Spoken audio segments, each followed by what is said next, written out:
Bom, voltando então aqui a falar sobre famílias, nós estamos comentando sobre a família individualizada ou a família funcional.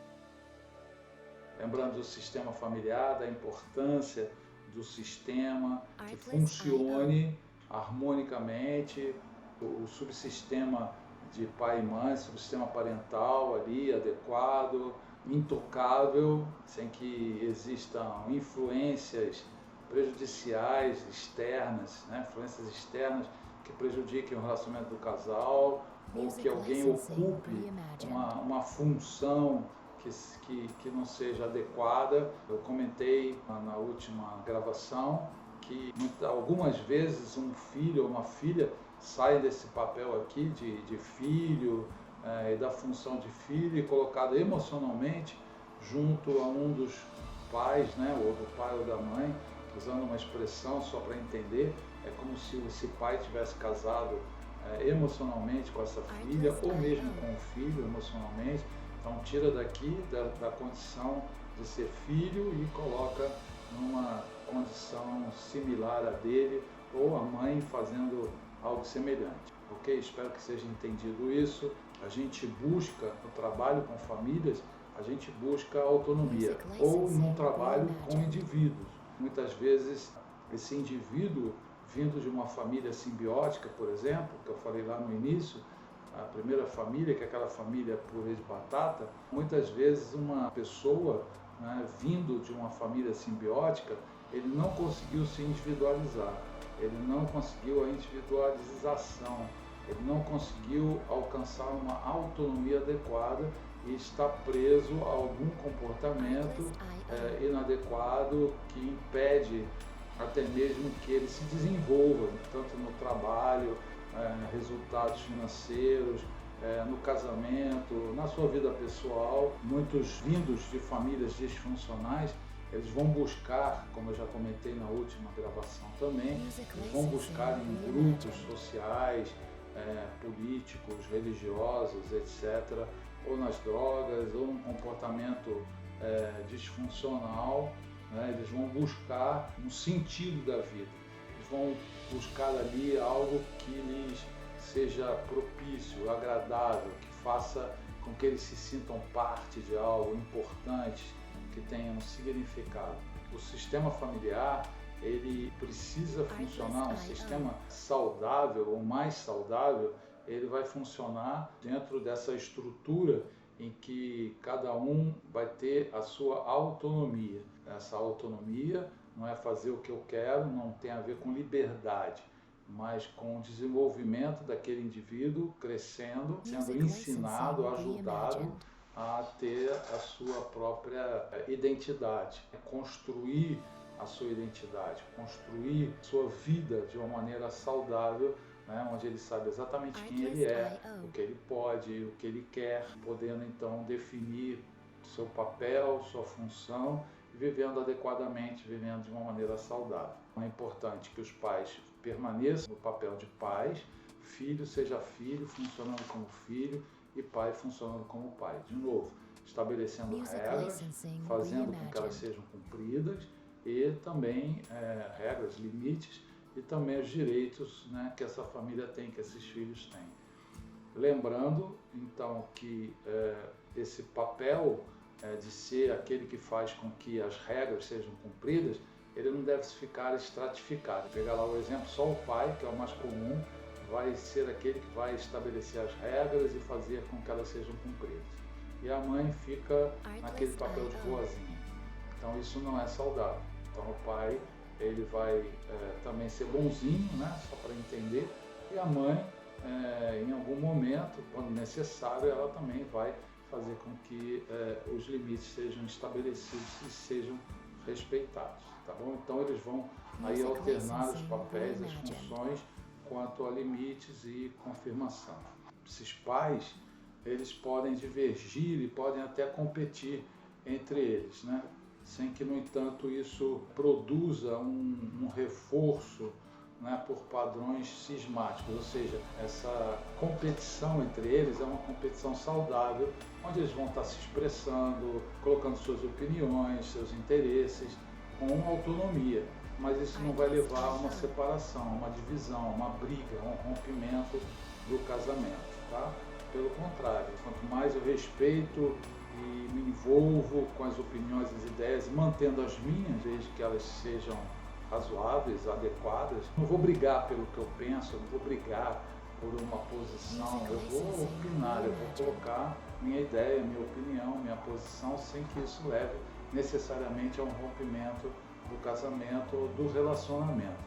Muitos relacionamentos, muitos casamentos, eles acabam, ainda que esse casal permaneça junto pelo resto da vida deles. Isso acontece muito, não sei dizer estatística, mas é muito alto o número de casamentos que emocionalmente já estão rompidos, os cônjuges já não têm uma relação afetiva, até porque deixaram seus papéis e suas funções e acabaram competindo, brigando, se indispondo e romperam esse casamento emocionalmente falando, ainda que estejam vivendo juntos e convivendo naquela família. Lembrando que a autonomia é uma autonomia psicológica, não tem a ver com liberdade.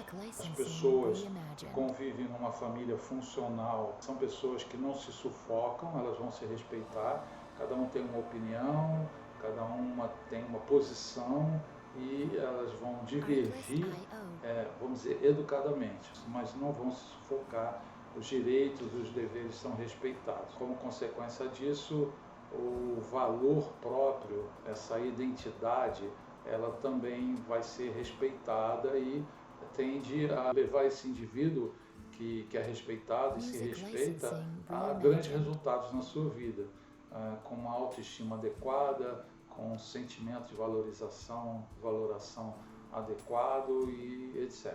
Isso é muito importante, é fundamental para que a gente tenha uma família que vá viver um padrão satisfatório, um padrão adequado, um padrão saudável. Vamos lá, vamos ver algumas características de uma família funcional, ou de uma família mais funcional.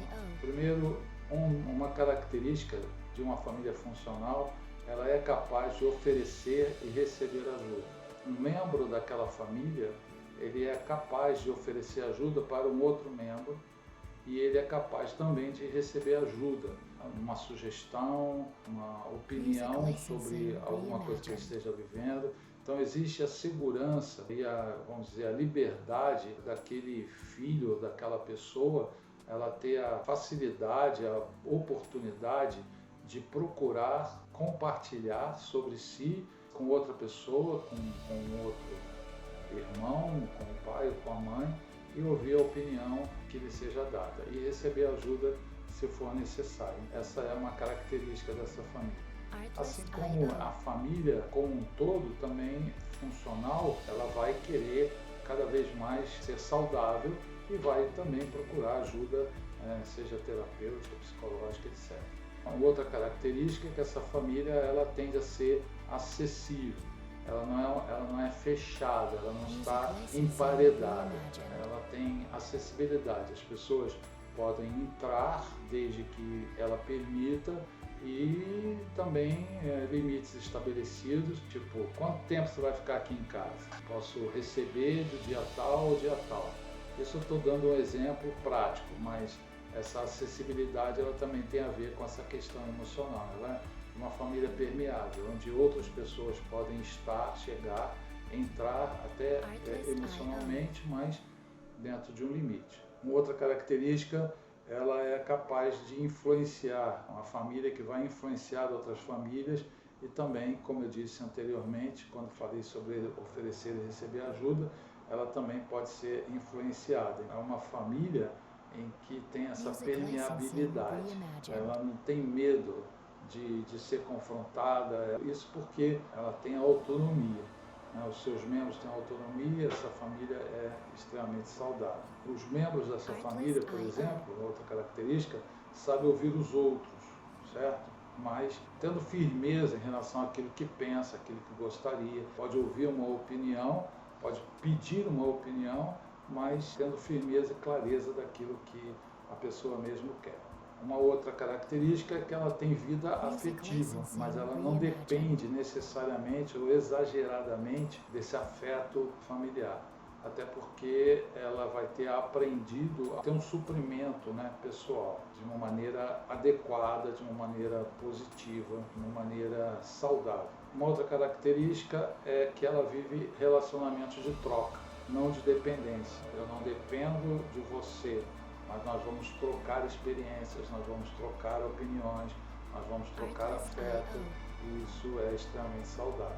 Uma outra característica é que ela tem senso de valor e amor próprio adequado. Uma pessoa que cresce saudavelmente, obtém a autonomia sobre a sua própria vida, é alguém saudável no aspecto de autoestima, né, no valor próprio. Então ele tem senso de valor e amor próprio adequados, porque cresceu dentro de uma estrutura que foi possibilitando essa autonomia de maneira saudável. E por fim, uma família funcional, uma característica, a pessoa entende seus direitos e deveres, e assim como os direitos e os deveres dos outros. Isso é colocado objetivamente. Isso aqui é meu direito, meu dever, eu vou cumprir, eu vou fazer, eu posso fazer, eu quero fazer, isso aqui é direito seu, dever seu. E aí essas trocas, essas oportunidades vão se sucedendo e os relacionamentos eles são estabelecidos saudavelmente. Ok? Então essa é a família funcional. A partir da próxima live nós vamos falar sobre casais. Tá bom? Fique com Deus e até a próxima. Um abraço.